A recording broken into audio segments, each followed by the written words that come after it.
चल रहा था लेजर पोस्टिंग और लेजर पोस्टिंग की मैंने आपको कई एंट्रीज है वो एंट्रीज बताई थी और उन जनरल एंट्रीज से हम लेजर कैसे बताते हैं, लेजर कैसे बनाते हैं, इसके बारे में मैंने आपको बताया।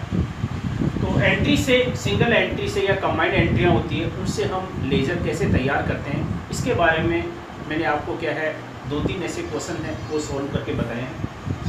अब मैं आपको बता रहा हूँ सहायक भैयों से, सब्सिडायरी बुक से हम लेजर कैसे तैयार करते हैं। सहायक भैया जैसे आपके परचेज बुक है, सेल्स बुक है, परचेज रिटर्न बुक है, सेल्स रिटर्न बुक है, इनसे हम लेजर कैसे तैयार करेंगे। लेजर बनाने का तरीका वही है, लेकिन फिर भी एक बार अगर परचेज बुक बनी हुई है, सेल्स बुक बनी हुई है, तो उससे हम डायरेक्ट अगर लेजर बनाना चाहें तो कैसे करेंगे। तो देखो इसमें मैं आपको परचेज बुक के कुछ ट्रांजैक्शन बता रहा हूँ, तो इनसे हम लेजर कैसे तैयार करेंगे वो देखो। तो इसमें क्या है, ये 3 ट्रांजैक्शन है। इसमें पहला दे रखा मनोज क्लॉथ स्टोर से माल खरीदा है, ठीक है, और इस प्रकार से माल खरीदा गया है। दूसरा है 23 नवंबर को ममता क्लॉथ स्टोर से माल खरीदा है, और तीसरा है गरिमा साड़ी सेंटर से माल खरीदा है। तो इनकी हम परचेज बुक कैसे बनाते हैं, परचेज बुक में कैसे दिखाते हैं, ये तो मैंने आपको बता दिया था। तो आपको परचेज बुक बनाने की जरूरत नहीं है। हाँ, अगर क्वेश्चन के अंदर ये आता है कि आप इनसे क्रय बही बनाइए और क्रय बही की सहायता से लेजर तैयार कीजिए, खाता बही तैयार कीजिए, तो फिर आपको क्या है परचेज बुक बना करके लेजर तैयार करनी है। लेकिन अगर आपसे केवल लेजर ही पूछी जाती है तो फिर आपको क्या है परचेज बुक बनाने की जरूरत नहीं है।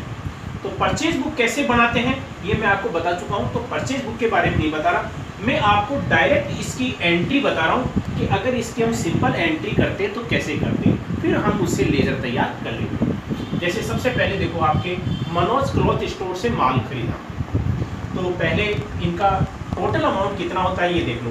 20 पीस पेंट 350 रुपये प्रति पीस की दर से, तो 350 को 20 से मल्टीप्लाई कर दो, तो आपके इसका अमाउंट है वो कितना हो गया 7,000 रुपये, ठीक है। इसके बाद में है 15 शर्ट है 250 रुपये प्रति शर्ट की दर से, तो 250 को 15 से मल्टीप्लाई कर दो, इसका हो जाता है आपके 3,750। तो टोटल अमाउंट है वो कितना हो गया आपके 10,750 का। इसका मतलब है कि मनोज क्लॉथ स्टोर से हमने जो माल खरीदा है, टोटल माल हमने कितने का खरीदा है 10,750 रुपये। परचेज बुक अगर यदि बनाते तो उसमें हम पर्टिकुलर्स वाले कॉलम में दिखाते, फिर डिटेल्स में इनका अमाउंट दिखाते, टोटल के अंदर टोटल अमाउंट दिखाते। वो दिखाने का तरीका कैसा है ये मैं आपको बता चुका हूँ। तो परचेज बुक में मैं आपको नहीं दिखा रहा, मैं आपको बता रहा हूँ अगर हम इसकी एंट्री करते तो कैसे करते। ये मैंने बता दिया, टोटल माल हमने कितना खरीदा 10,750 का, किससे, ममता क्लॉथ स्टोर से। तो सिंपल आप देख लो कि ममता क्लॉथ स्टोर से माल खरीदा 10,750 का, तो हम एंट्री क्या करते, उधार खरीदा है, और वैसे परचेज में हम क्या करते हैं उधार खरीदेंगे, माल का ही लेखा करते हैं। तो इसमें 2 खाते प्रभावित होते हैं, आपके व्यक्तिगत खाता यानी कि मनोज क्लॉथ स्टोर, और माल किस में आता है वस्तुगत खाते में। जो वस्तु आती है उसे डेबिट करो। क्या आ रहा है इसमें हमारे पास माल आ रहा है, और परचेज को हम क्या कर देंगे डेबिट कर देंगे। जो वस्तु जाती है, जा कुछ नहीं रहा है। और वस्तुगत खाते का नियम तो ये हो ही गया। व्यक्तिगत खाते का नियम, पाने वाले को डेबिट करो, माल हमने खरीदा है, हमारा नाम लिखेंगे, देने वाले को क्रेडिट करो। देने वाला कौन है, मनोज क्लॉथ स्टोर, तो इसमें लिख देंगे टू मनोज क्लॉथ स्टोर।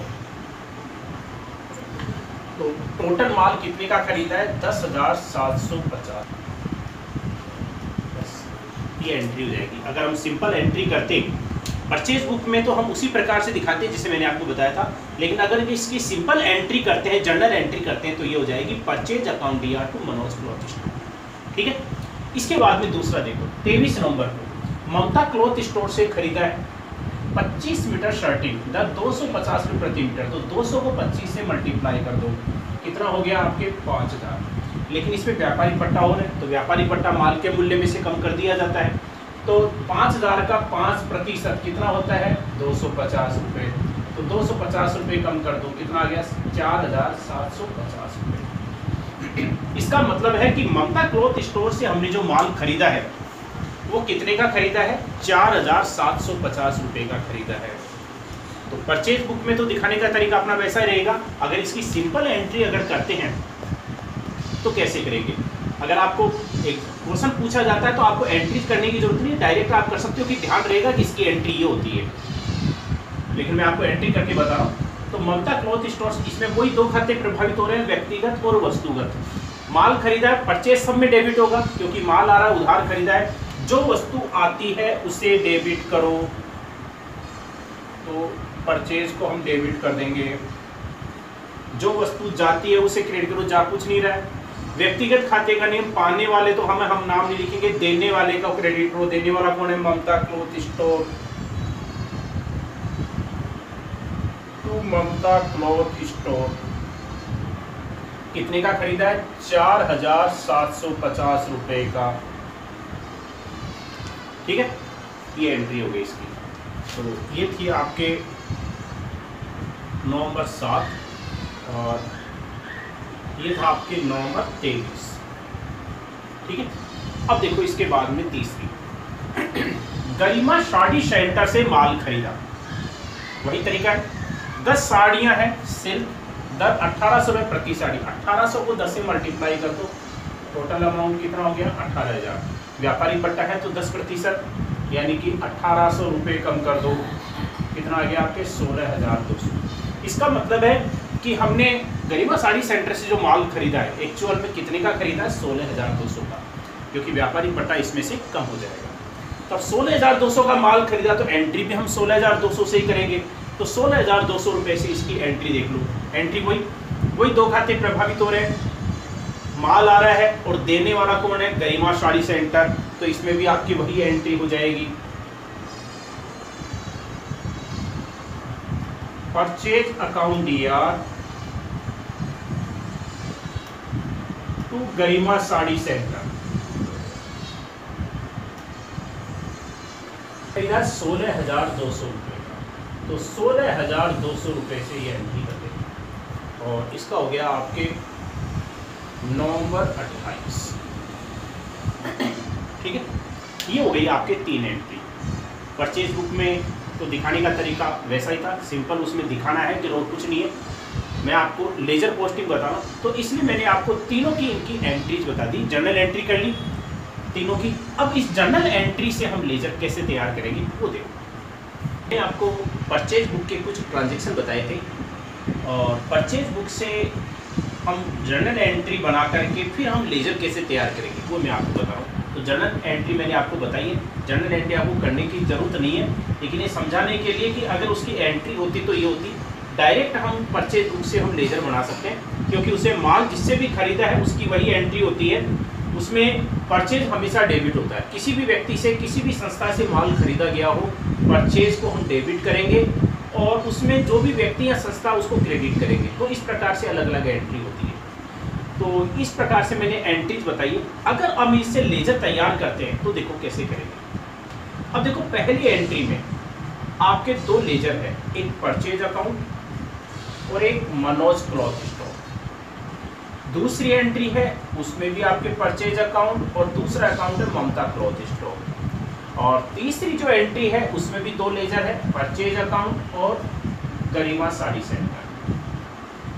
अब देखो इसमें मैं आपको बताया था कि जो खाता हमने एक बार खोल लिया है दोबारा वो खाता नहीं खोलते। आगे अगर उस खाते की खोलने की जरूरत पड़ती है तो आगे वाले खाते की सभी की एंट्रीज हम उसी खाते में कर देंगे। जैसे इसमें हमने पहले एक बार परचेज अकाउंट खोल लिया है तो दोबारा इसमें जो परचेज अकाउंट खोलने की जरूरत नहीं है, इनकी एंट्री हम इसी के अंदर कर देंगे। लेकिन इन तीनों के खाते बनेंगे तो इसके अनुसार हमारे अब इसमें लेजर अगर देखे जाए तो 4 लेजर हो गए। एक परचेज अकाउंट एक बार बनेगा और इन तीनों के अंदर जो परचेज अकाउंट बना हुआ उसकी एंट्री एक में हो जाएगी। और परचेज अकाउंट के अलावा 3 लेजर है आपके। पहला एक मनोज क्लॉथ स्टोर है, दूसरा आपके ममता क्लॉथ स्टोर है और तीसरा है गरिमा साड़ी सेंटर। ठीक है, तो चारों की लेजर, तो कोई से भी आप लेजर पहले बना सकते हो। इसमें जरूरी नहीं कि आप कोई एक क्रम से परचेज पहले दे रखा है तो हम परचेज ही बनाए। कोई सा मनोज क्लॉथ स्टोर दे रखा है तो मनोज क्लॉथ स्टोर है वो भी हम बना सकते हैं।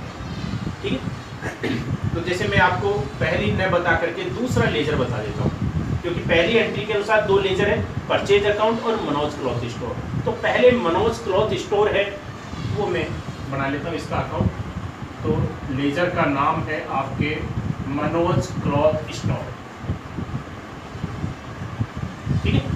अब एंट्री में देखो मनोज क्लॉथ स्टोर को हमने क्रेडिट किया है, तो किस साइड में लिखेंगे? Credit side. और ये मैंने बताया था इधर हम टू का इस्तेमाल करते हैं और इधर बाई का इस्तेमाल करते हैं, क्योंकि ये 4 कॉलम डेबिट के होते हैं और 4 कॉलम आपके क्रेडिट साइड के होते हैं।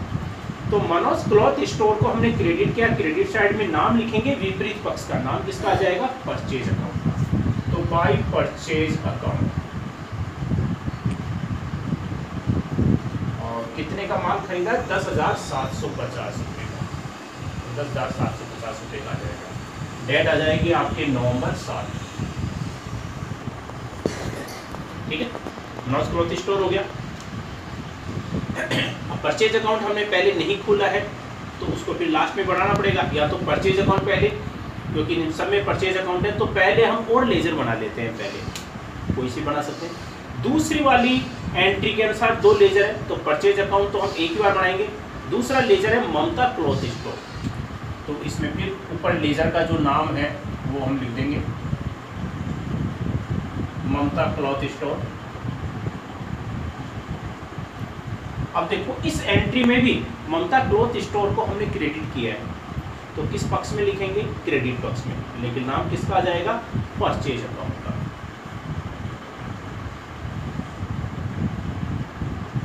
By purchase account. और इसमें हमने माल कितने का खरीदा? 4,750 रुपये।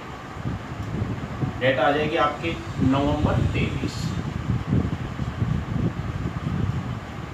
ठीक है। ये आपके दूसरा लेजर हो गया। इसके बाद में देखो तीसरी एंट्री के अनुसार, लेजर तो आपके 2 ही है, लेकिन परचेज अकाउंट तो हमारे को एक बार बनाना है। तीसरा खाता है आपके गरिमा साड़ी सेंटर, तो खाते का नाम गरिमा साड़ी सेंटर है।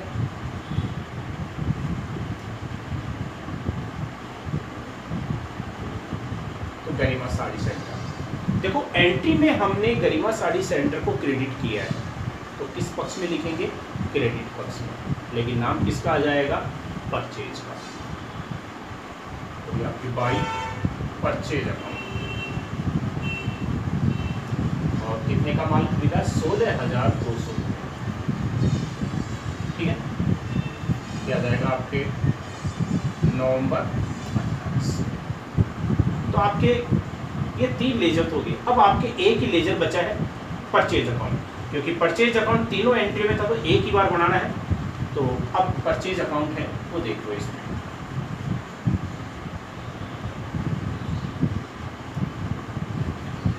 अब देखो एंट्री में, पहली एंट्री में हमने परचेज को डेबिट किया है, तो किस पक्ष में लिखेंगे?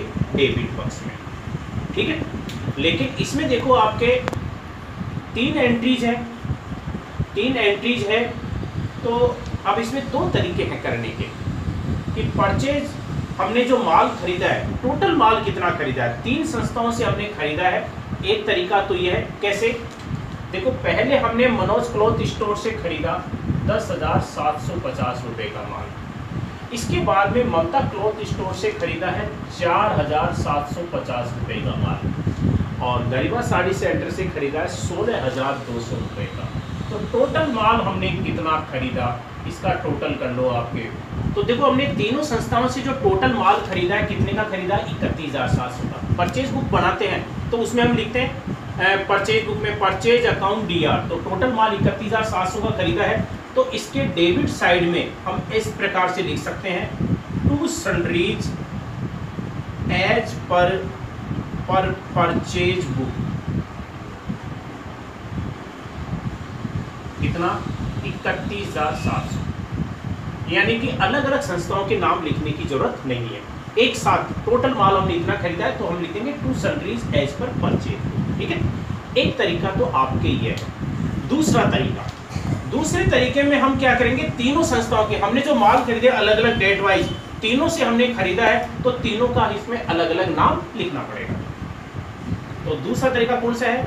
हम इसमें 31,700 एक साथ न लिख करके पहले नाम आ जाएगा ममता क्लॉथ स्टोर, यहाँ पर डेट आ जाएगी आपकी नवंबर 7, दूसरा ममता क्लॉथ स्टोर और तीसरा गरिमा साड़ी सेंटर। तीनों का अमाउंट भी टोटल आ जाएगा, यानी कि तीनों का हमारे को नाम लिखना पड़ेगा अलग अलग। तो हम न लिख करके हम एक साथ इस प्रकार से लिख सकते हैं, तो sundries as per purchase total लगा करके आपको नाम लिखने की जरूरत नहीं। ये मैंने आपको सहायक व्यय के बारे में बताया, परचेज के बारे में, ठीक है। तो इससे हम लेजर कैसे तैयार करते हैं।